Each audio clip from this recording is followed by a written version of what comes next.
हरे कृष्ण। हर अध्याय से हमने बहुत कुछ सीखा है।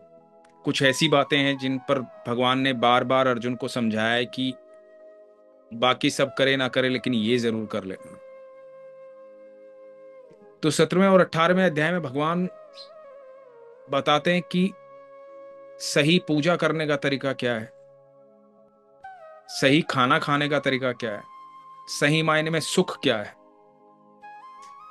कर्म करने का तरीका क्या है, क्या क्या चीजें सही हैं और क्या क्या गलत हैं, और गलत हैं तो किस वजह से और सही हैं तो किस वजह से।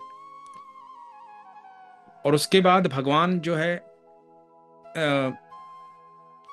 18वां अध्याय जब आता है तो भगवान सारी बातें कहने के बाद अर्जुन को फिर क्या कहते हैं, सब कुछ कहने के बाद, सारा ज्ञान देने के बाद अर्जुन को जो कहते हैं वो बड़े ध्यान से सुनिएगा। उसके बाद भगवान ने हम सब के लिए भी कुछ कहा है। तो वो जो हमारे लिए कहा है वो भी बड़ा सुनकर के आपको बड़ा हर्षित महसूस करेंगे, आप बड़ा सुख मिलेगा आपको। जो भगवान ने हम सब के लिए कहा है तो उसे आप भगवान का मैसेज समझिएगा हम सब के लिए, जो 18वें अध्याय के अंत में बोला जाएगा।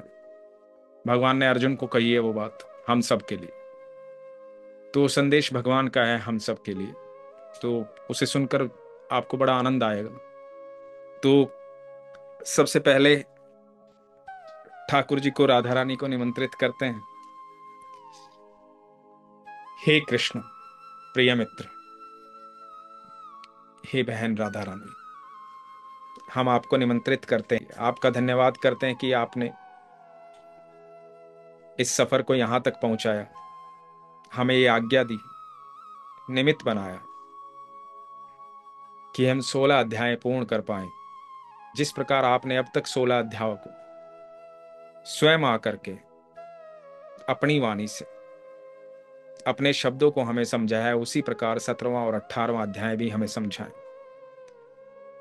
हमें ये सामर्थ्य दें कि हम आपकी वाणी को, आपके शब्दों को समझ पाएं, और ये क्षमता दें कि हम उस मार्ग पर चल पाएं जिस मार्ग पर आप चाहते हैं कि हम चलें, क्योंकि हम आपके सानिध्य में बैठना चाहते हैं, आपके साथ रहना चाहते हैं, आपसे वार्तालाप करना चाहते हैं, आपके प्रेम में रहना चाहते हैं, सिर्फ आपके सानिध्य में रहना चाहते हैं।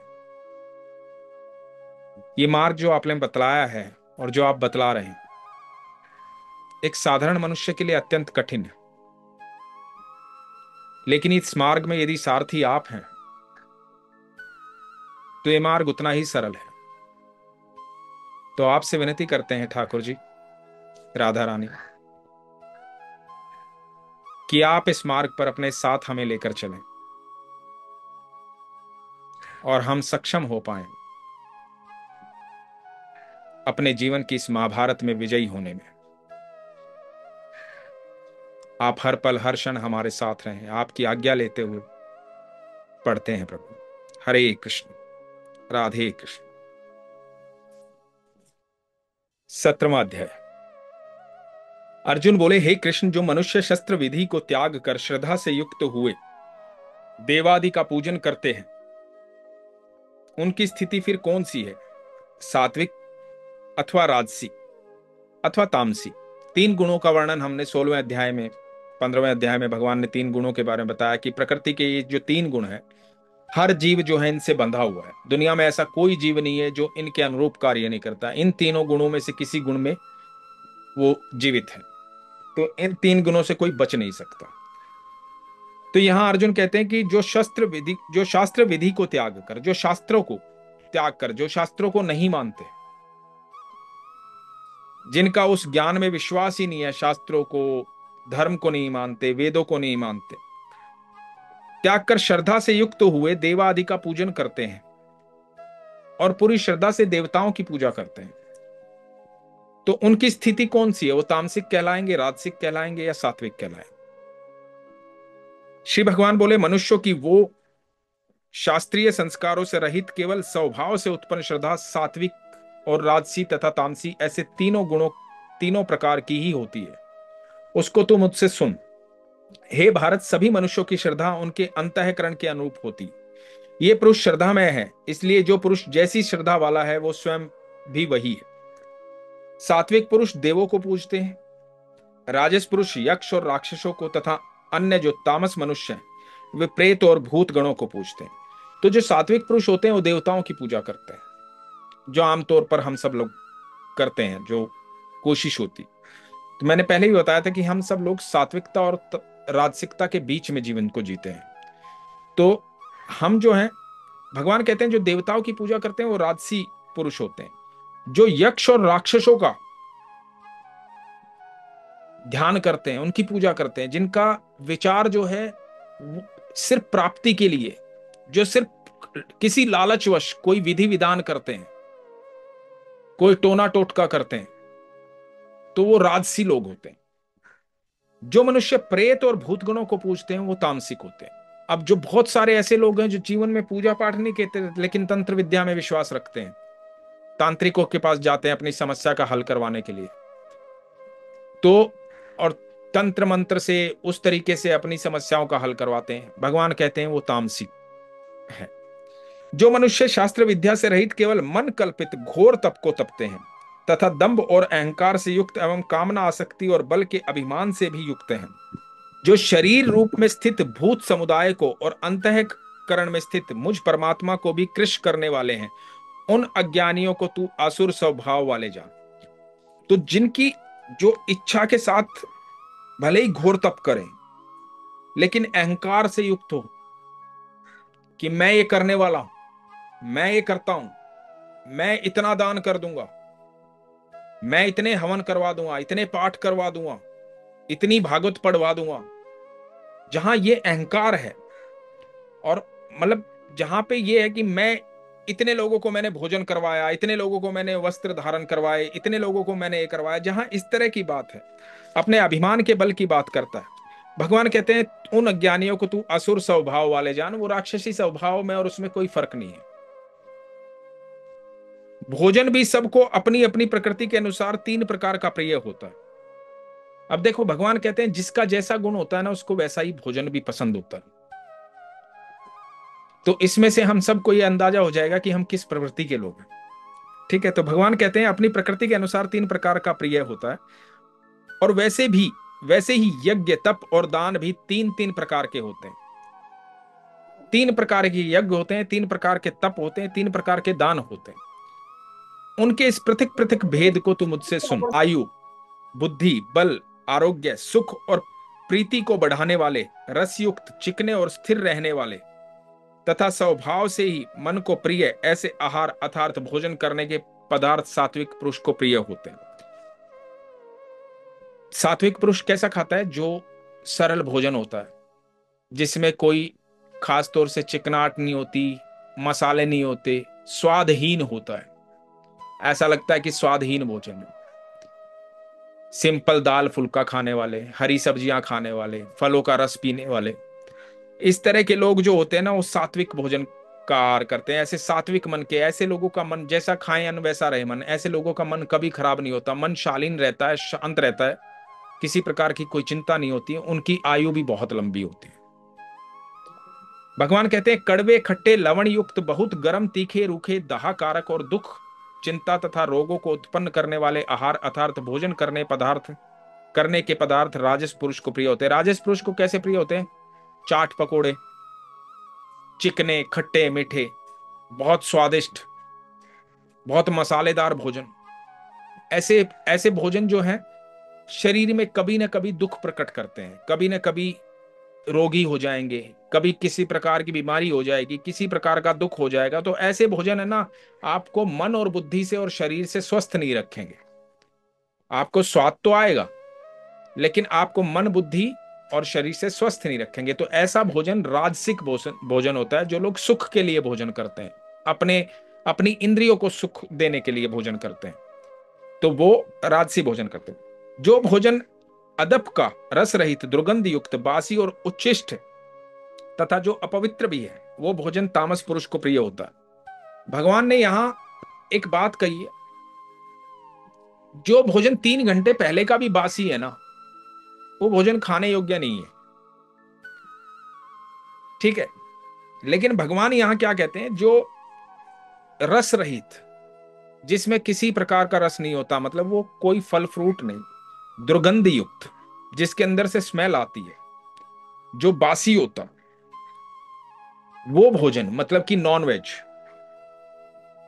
जो लोग नॉन वेज खाते हैं, जो इस तरह का भोजन खाते हैं जो एकदम स्वाद, जिसके अंदर से दुर्गंध उठती है, जिसके अंदर से, जिसको बनाने में, खाने में, हर चीज में दुर्गंध है, भगवान कहते हैं ऐसा भोजन अपवित्र होता है। ऐसा भोजन तमस पुरुष को, जो तामसिक पुरुष होता है उसको, ऐसा भोजन, जो राक्षसी बुद्धि का पुरुष होता है, जीव होता है, उसको ऐसा भोजन पसंद। और ये रियल फैक्ट है, ये बिल्कुल रियल फैक्ट है कि जैसा अपन खाते हो ना, आपके विचार, आपका लाइफस्टाइल, आपका जीवन, आपका शरीर, आपका स्वास्थ्य, आपका मन, आपकी बुद्धि, सब बिल्कुल उसी प्रकार से होते हैं।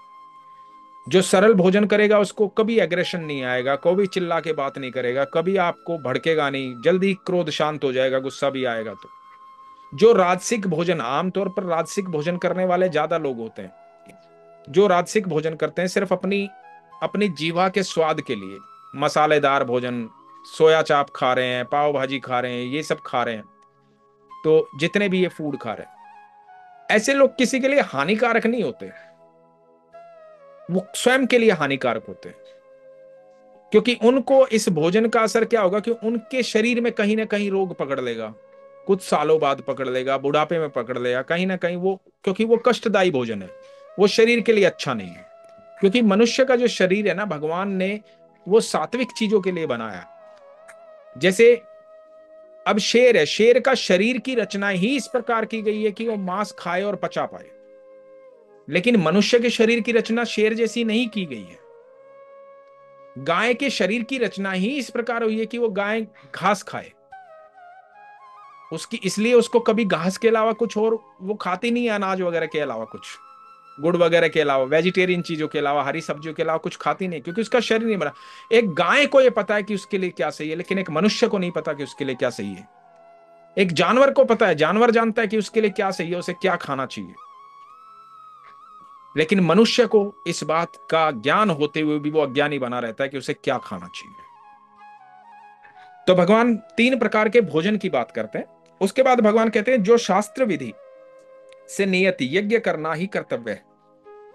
भगवान कहते हैं शास्त्रों के द्वारा जो नियम बताया गया है यज्ञ करने का, संपूर्ण मंत्रोच्चारण हो, पूजा पाठ हो, अच्छे से पंडित आए, ज्ञानी विद्वान आए, मंत्रोच्चारण करे, पूजा पाठ करे, देवताओं को प्रसन्न करे, उस तरह का जो है, जो शास्त्र विधि के नियत यज्ञ करना ही कर्तव्य है। इस प्रकार मन को समाधान करके फल न चाहने वाले पुरुषों द्वारा किया जाता है वो सात्विक। जो यज्ञ करवाते हैं, हवन करवाते हैं, मान कई कई ऐसे लोग होते हैं, मैंने भी ऐसे कई लोगों को देखा है, और आपने भी देखा होगा, और आप में भी से कई लोग ऐसे होंगे कि जिनका हर 5-6 महीने में, 2-3 महीने में मन कर जाता है चलो हवन करवाते हैं, बेवजह, जिनका कोई स्वार्थ नहीं होता कि मैं हवन इसलिए करवा रहा हूं कि मेरी ये मनोकामना पूर्ण हो जाए, या घर में सुख शांति हो जाए, या इस वजह से किसी लालच के वश हवन नहीं करवाते। बस उनका मन होता है कि चलो यार हवन करते हैं ना तो अच्छा महसूस होता है, घर के अंदर शुद्ध वातावरण होता है, तो हवन करवाते हैं, कोई लालच नहीं होता। तो ऐसे लोग सात्विक पुरुष होते हैं। ऐसा यज्ञ भी सात्विक कहा जाता है, जिसे स्वयं भगवान स्वीकार करते हैं। ठीक है। तो भगवान कहते हैं परंतु हे अर्जुन, केवल दंभाचरण के लिए अथवा फलों को भी दृष्टि में रखकर जो यज्ञ किया जाता है उस यज्ञ को तू राजस मान। अब जिस यज्ञ के अंदर फल स्वरूप जो यज्ञ किया गया कि मेरी इस शांति के लिए, नवग्रह शांति के लिए मैं यज्ञ करवा रहा हूं, या मेरी ये इच्छा पूरी हो जाए इसके लिए मैं यज्ञ करवा रहा हूं, या मेरा काम काज अच्छे से चलने लग जाए इसलिए मैं यज्ञ करवा रहा हूं, तो भगवान कहते हैं ये राजसी यज्ञ होता है। ये इच्छाओं की पूर्ति के लिए देवताओं से यज्ञ किया जाता है, ये राजसी यज्ञ है। शास्त्र विधि से हीन, अन्नदाता से रहित, बिना मंत्रों के, बिना दक्षिणा के और बिना श्रद्धा के लिए किए जाने वाले यज्ञ को तामस यज्ञ कहते हैं। जो तंत्र विद्याएं होती हैं ना, और जो तांत्रिक वगैरह युद्ध करवाते हैं, उसमें कभी इस प्रकार का भोजन की व्यवस्था नहीं होती कि बहुत लोगों को भोजन करवाना है। ठीक है, कोई सात्विक व्यवस्था होती नहीं है उसमें, क्योंकि वो अपनी इच्छाओं की पूर्ति के लिए तंत्रों के द्वारा किया गया यज्ञ है। उसमें किसी और का भला नहीं है, सिर्फ अपने भले के लिए यज्ञ करता है आदमी। तो ऐसा यज्ञ जो होता है वो तामसिक प्रवृत्ति के लोग करते हैं, जो राक्षसी प्रवृत्ति के लोग होते हैं ऐसा यज्ञ करते हैं। भगवान कहते हैं कि देवता, ब्राह्मण, गुरु और ज्ञानी जनों का पूजन पवित्रता, सरलता, ब्रह्मचारी और अहिंसा, ये शरीर संबंधी तप कहा जाता है। ऐसे व्यक्ति जो गुरुजनों की, देवताओं की, ब्राह्मणों की का सम्मान करते हैं, ज्ञानी जनों का पूजन करते हैं, पवित्रता से, सरलता से, ब्रह्मचार्य का पालन करते हैं, अहिंसावादी होते हैं, किसी प्रकार की हिंसा नहीं करते, किसी प्रकार को किसी को दोष नहीं पहुंचाते, दुख नहीं पहुंचाते, ऐसे व्यक्ति, ऐसा ये शरीर संबंधी तप कहा जाता है। शरीर से संबंधित तप है जो उद्वेग न करने वाला, प्रिय और हितकारक एवं यथार्थ भाषण है, तथा जो वेद शास्त्रों के पठन का एवं परमेश्वर के नाम का जप का अभ्यास, वही वाणी संबंधी तप कहा जाता है। मन की प्रसन्नता, शांत भाव, भगवंत चिंतन करने का स्वभाव, मन का निग्रह और अंतःकरण के भाव की भली भांति पवित्रता, इस प्रकार ये मन संबंधी तप कहा जाता है। फल को न चाहने वाले योगी पुरुषों द्वारा परम परम श्रद्धा से किए हुए उस पूर्वोक्त 3 प्रकार के तप को सात्विक तप कहते हैं। ऐसे तप को सात्विक तप कहते हैं। भगवान कहते हैं जो तप सत्कार, मान और पूजा के लिए तथा अन्य किसी स्वार्थ के लिए भी स्वभाव से या पाखंड से किया जाता है, वो अनिश्चित एवं क्षणिक फल वाला तप यह राजस कहा गया है। तो कई लोग तप करते हैं सत्कार के लिए। अब बहुत सारे लोग बोलते हैं ना कि यार मैं 11 माला जाप करता हूं भगवान, मुझे परीक्षा में सफल कर देना। मैं 11 माला जाप कर रहा हूं भगवान, एक गाड़ी खरीदनी है, उसमें हेल्प कर देना। तो भगवान कहते हैं ये जो स्वार्थ के लिए, सत्कार के लिए, मान सम्मान पाने के लिए एक इच्छा के साथ तप किया जाता है, ध्यान किया जाता है, वो राजसिक तप है। उसके बाद भगवान कहते हैं जो तप मूढ़ता पूर्वक, हठ से, मन, वाणी और शरीर की पीड़ा के सहित अथवा दूसरे का अनिष्ट करने के लिए किया जाता है, वो तप तामस तप कहा गया है। अब यहां भगवान क्या कह रहे हैं, जो हठी लोग होते हैं ना, जो तप कर रहे हैं हठ होकर के, हठ मतलब मैं तब तक भोजन नहीं खाऊंगा भगवान जब तक मेरी इच्छा पूर्ण नहीं होगी, हट करके बैठ गए। अब इनको जाकर के कौन समझाए, किस प्रकार समझाए, कैसे समझाए कि भगवान को पाना इतना कठिन नहीं है, भगवान को पाना सरल है, आप कठिन कर रहे हो उसे। भगवान ने अपने पाने के सात्विक तरीका कितना सरल है, सादा भोजन खाना कितना सरल है। भगवान कहते हैं जो हठी होता है, अपने शरीर को पीड़ा दे करके तप कर रहा है, या दूसरे के शरीर को पीड़ा दे करके, दूसरे मतलब एक तो अपने शरीर को हट करके मैं ऐसा नहीं करूंगा भगवान, या मैं अपना खून चढ़ाऊंगा, ऐसा लोग करते हैं ना, मैं अपना खून चढ़ाऊंगा और तब मैं तेरी तपस्या करूंगा। और कई लोग होते हैं जो बलि देते हैं, कभी बकरे की, कभी किसी की, कभी किसी की, है ना, अपनी इच्छा पूर्ति के लिए। तो भगवान कहते हैं ऐसा तप जो है तमस तप कहलाता है, तमस, तामस कहा गया। दान देना ही कर्तव्य है। ऐसे भाव से जो दान देश तथा काल और पात्र के प्राप्त होने पर उपकार न करने वाले के प्रति दिया जाता है, वो दान सात्विक कहा जाता है। दान जब देना हो तो ऐसा देना चाहिए कि दान आप एक हाथ से दें तो दूसरे को पता भी ना लगे, और वो ऐसे व्यक्ति को दे जिसको वाकई उसकी आवश्यकता हो, जो पहले से रईस है, पहले से जिसको आप देख रहे हो कि संपन्न है, सब कुछ संपन्न है यहां पर, वहां पर जाकर के दान दे रहे हो तो आप गलती कर रहे हो। दान वहां दे जहां वाकई उसकी आवश्यकता है, और जिस प्रकार के दान की आवश्यकता है, किसी को भोजन की आवश्यकता है तो भोजन खिलाएं, किसी को वस्त्र की आवश्यकता है तो वस्त्र दें, किसी को चप्पल पहनने की आवश्यकता है चप्पल दिलवाएं। इस प्रकार का दान और बिना किसी इच्छा के किया हुआ दान, सिर्फ अपनी ये ड्यूटी समझकर कि भगवान ने मेरे को इतना दिया है, भगवान ने मुझे संपन्न किया है, तो मुझे भगवान ने इसलिए संपन्न किया है ताकि मैं औरों की मदद कर सकूं। भगवान ने मुझे इस योग्य समझा है कि मेरे पात्र इसलिए भरे हैं कि ताकि मैं औरों को बांट सकूं, इसलिए नहीं कि मुझे लगातार अर्जित करते रहना है, लगातार अर्जित करते रहना है। मुझे भगवान अधिक इसलिए दे रहा है ताकि मैं औरों को भी संरक्षित रख सकूं। मैं हमेशा एक बात बोलता हूं, जब आपकी मूलभूत आवश्यकताएं पूर्ण हो जाएं तो दूसरों की मूलभूत आवश्यकताएं पूर्ण करने में उनका सहयोग करना चाहिए। तो दान हमेशा ऐसे करना चाहिए, वो दान सात्विक दान कहलाता है।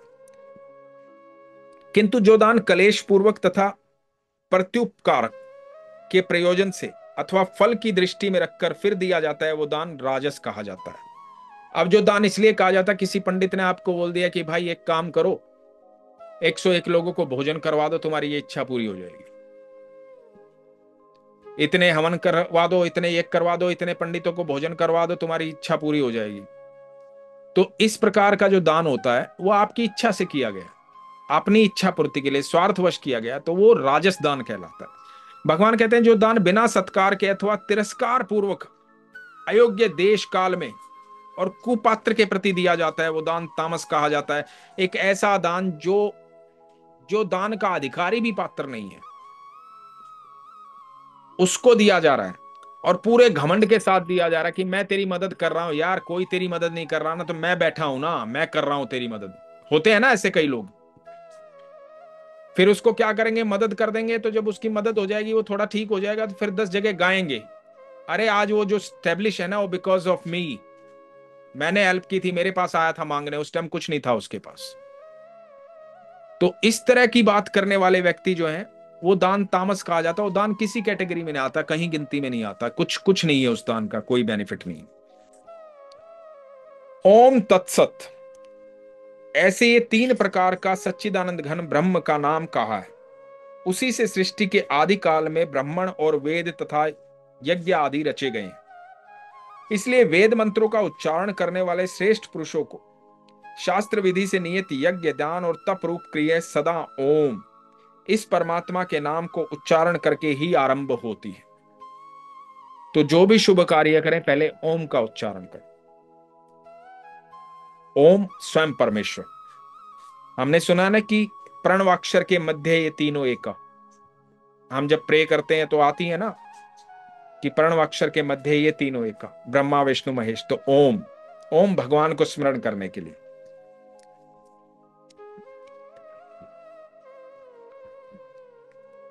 तत् अर्थात तत् नाम से कहे जाने वाले परमात्मा ही ये सब है। तत् का अर्थ है कि तत् नाम से कहे जाने वाले ये सब है।